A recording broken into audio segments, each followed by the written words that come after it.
Ever find yourself just caught in your own head, like a whirlwind of thoughts pulling you every which way? Oh, absolutely. That feeling of needing some quiet, some real inner calm. Yeah, that's it. It feels like we're all searching for that sometimes, isn't it? Definitely.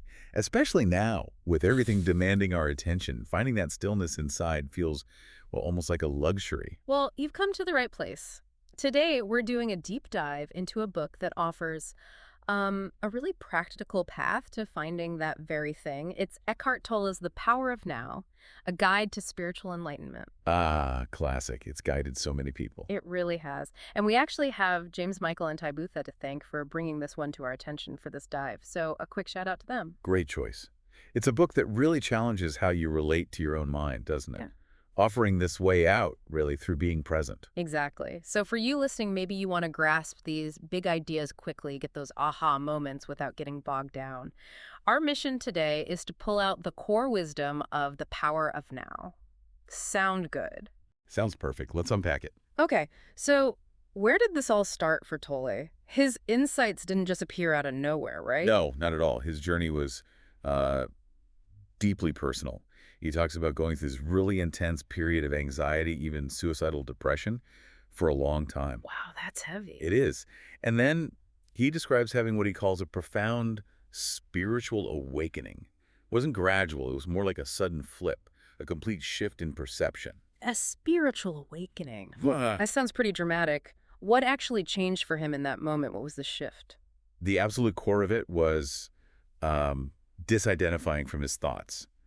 Suddenly he can observe his own mind, that constant chatter, almost like he was watching someone else think. Huh, like stepping outside of it. Exactly. Yeah. Becoming the watcher of the thinker, as Yeah. he puts it. And that ability to step back became really the foundation for everything he teaches. Watching the thinker.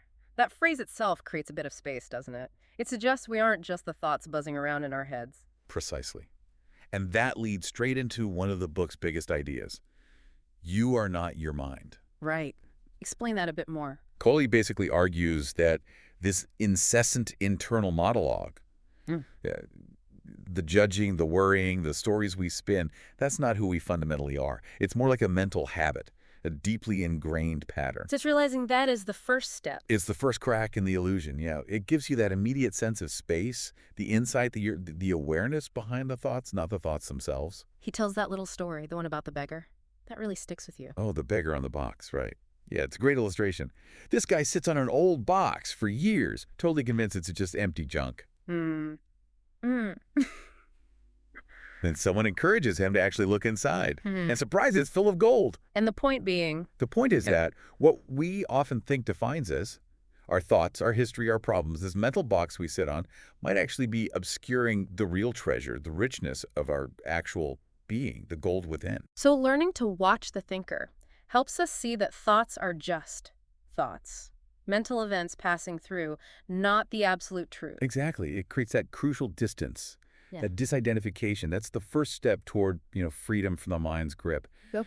By observing, not being swept away, you start to feel a deeper awareness underneath. And that awareness, that presence, now, that's the key to liberation. Okay, so step one is observing the mind, creating that distance. But then he introduces this idea of the pain body, which sounds pretty intense. It is a significant concept, yeah. The pain body is Tolle's term for the accumulated residue of past emotional pain. Think of all the unresolved grief, anger, sadness, fear. It kind of collects inside us. Like an old emotional wound. Kind of like that, yeah. An energy field almost that lies dormant most of the time. But when something triggers it, maybe a comment, an event, that old pain flares up. It doesn't just sit there, right? No, that's the tricky part. When it gets activated, it doesn't just want to feel the old pain, it actively seeks more pain. Yeah. It feeds on negativity, drama, conflict, anything that resonates with its own frequency. Wow, that sounds like a recipe for staying stuck, a vicious cycle. It absolutely can be. It can hijack your thoughts, your reactions, your relationships. So how do we deal with that? How do we break free? The crucial first step is recognition. Becoming aware when the pain body is active. Noticing the heavy feeling, the surge of anger, the desire to lash out. But not identifying with it. Same principle as watching the thinker. Exactly the same. Observe it. Feel its energy in your body. But don't say, I am angry or I am depressed. Instead, notice, there is anger arising, or the pain body feels active right now. Creating that space again. Yes, that observation, that awareness, prevents you from feeding it with your identification. You stop adding fuel to the fire. And Tolle stresses not creating new pain in the present through resistance or negativity. Right. Don't make it worse in the now. Precisely. That just strengthens its hold. Dissolving it starts with recognizing it and not creating more. Okay, that makes sense. So if we're not our minds and we can observe this pain body, where do we find our true selves? This seems to lead right into moving deeply into the now. Absolutely. Because Tolle argues that looking for yourself in your mind and thoughts, memories, plans is like looking for the sun in a reflection. The mind is always changing, always temporary. It obscures the real thing. It obscures the stillness, the being underneath. And that stillness, that sense of your actual self, is only found in one place: the present moment, the now. So time, the past and future, they're distractions. Largely psychological constructs, yeah. The past is just memory traces in the mind. The future is just mental projection, imagination. Neither exist now. Our obsession with them pulls us out of the only reality there is. Which is this moment. Right here, right here. And by letting go of that psychological time, the regret about the past, the anxiety about the future, we tap into what he calls the power of the now. Power. What kind of power? The power of pure awareness, of being itself. Its connection to a deeper dimension. He even calls our addiction to psychological time a form of insanity because it creates so much suffering. Because negativity thrives in past and future thoughts. Exactly. Resentment needs the past. Anxiety needs the future. They can't really survive in the pure present, as Tolle says. Wherever you are, be there totally. Easier said than done, though. Our minds are tricky. They seem built to pull us away from the now. Oh, absolutely. And that's where his discussion of mind strategies for avoiding the now comes in. The mind has all these ingenious ways to keep us out of the present. Like what? What are these strategies? Well, constant worry is a big one. Replaying past grievances or rehearsing future confrontations over and over. Planning, analyzing, judging. Anything to keep the mental movie running. Why does the mind do that? Because the mind, the ego, thrives on time. It finds its identity in the past and seeks fulfillment or security in the future. The now is actually a threat to its dominance because in true presence, the compulsive thinking quiets down. So the mind is basically trying to maintain its own importance by keeping us lost in thought. You could say that. Tolle calls this loss of now the core delusion. We live mostly consumed by past and future. He even talks about degrees of it, like ordinary unconsciousness, just sort of being checked out, not fully here, and deep unconsciousness, where you're really identified with pain, negativity. Maybe the pain body is very active. And freedom from unhappiness comes from waking up from that. Exactly, waking up to the now. When you're truly present, those mental strategies just lose their grip. They have nothing to latch onto. Okay, so the goal is this state of presence. What's that actually like? It's not just thinking about being present, is it? No, definitely not. It's an experience, a feeling. It's a state of heightened awareness, being fully alert, but without the constant mental commentary. Alert, but calm. Kind of. Tolle uses the esoteric meaning of waiting to explain it. Not bored waiting, like at a bus stop, but like a cat waiting at a mouse hole, totally still, relaxed, yet every sense alive. Alert presence. Yeah. I like that image. Not tense, but fully awake to what is. Exactly. And in that state, you start to sense what he calls pure consciousness, or being. The underlying reality beneath the surface noise. The stillness we were talking about. Yes. That presence is inner stillness. It is peace. They aren't separate. So how do we actively get there? Or cultivate it? He talks about the inner body, right? What's that about? The inner body is described as the subtle energy field that animates your physical body. It's not something you think about, it's something you feel. Okay. How? How do you feel it? By directing your attention inward, away from thoughts, towards the actual sensations within your body. Maybe a slight tingling in your hands or feet, the feeling of aliveness in your legs, the rise and fall of your breath in your chest. So shifting focus from the head to the body's subtle energy. Precisely. Just gently resting your awareness there. It acts as an anchor in the now. You can't feel your inner body in the past or the future, only right now. That makes sense. It grounds you. It really does. And Tolle suggests this has other benefits too, like potentially slowing aging, boosting the immune system, probably because it reduces stress and connects you to a deeper vitality. Interesting. He even says true listening isn't just hearing sounds outside, but also listening to the inner body, to its subtle signals. Wow.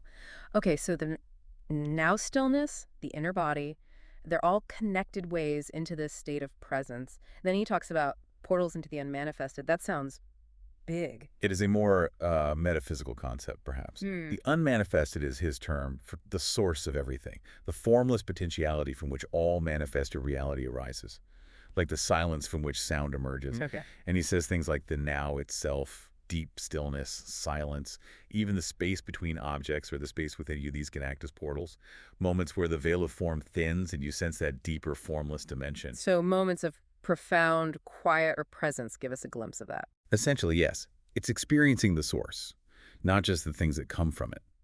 He even mentions conscious death as a potential ultimate portal, a return to the source, free from the ego. That's a lot to take in. Very expansive. Let's maybe bring it back down to earth a bit. How does all this affect our relationships with other people? Enlightened relationships, he calls them. Right. Well, the core idea is that presence transforms them. When you interact from a place of presence rather than ego, things change. How so? You're less driven by neediness, by wanting something from the other person, approval, validation, fixing them.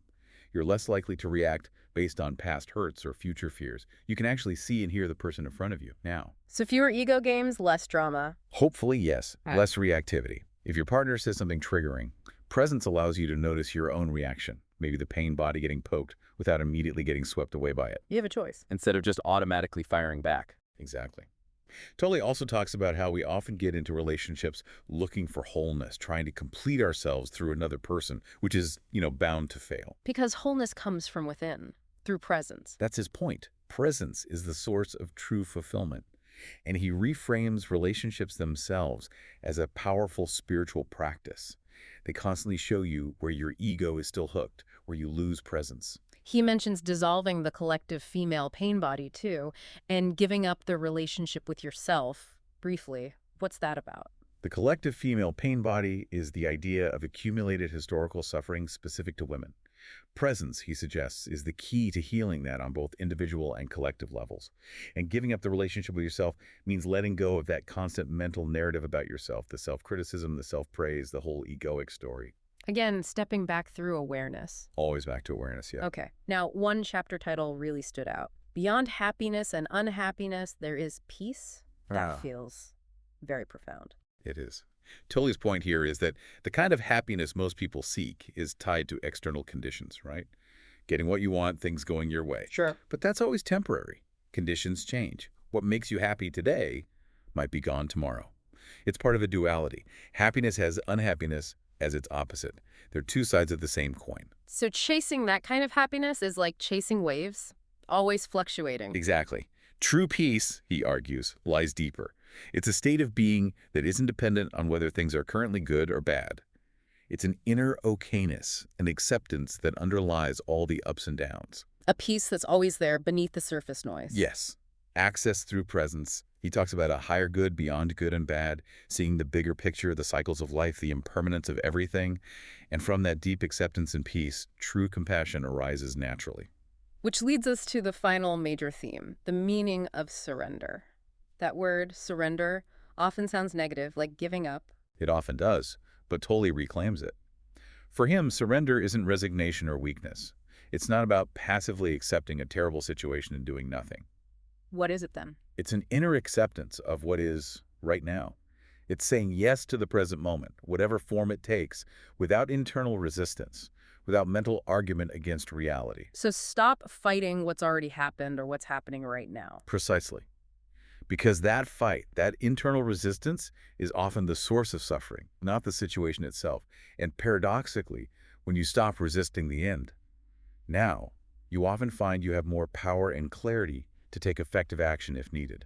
Because you're not wasting energy on inner conflict. Exactly. Surrender frees up that energy. It's an inner yielding to the flow of life, not giving up on influencing it, but stopping the war against what is. Yeah. It's fundamentally an inner phenomenon. Wow. We've covered a lot of ground here, really digging into Eckhart Tolle's The Power of Now. And thanks again to James Michael and Tybootha for suggesting this source. We really have, from seeing that you're not your mind to understanding the pain body. Right. And the absolute centrality of the present moment, the now, as the key to everything. Observation, peace, freedom. And how concepts like inner body awareness, surrender, and presence in relationships all flow from that core insight. It really boils down to shifting from being lost in thought to being grounded in the present. That's the invitation, yeah. Moving from thinking about life to actually experiencing it directly now. Yeah. That's where the transformation happens. So here's a final thought for you listening. What if, just for today, you consciously chose one moment, maybe sipping your coffee, maybe listening to someone, maybe just feeling your breath, and decided to be fully present for just that moment? No judgment, no agenda, just being there. How might that one small act of intentional presence maybe, just maybe, shift how the rest of your day feels? Something to perhaps explore. It's definitely in the trying, in the direct experience, that you find out what this is all really about. Thank you for joining us for this deep dive.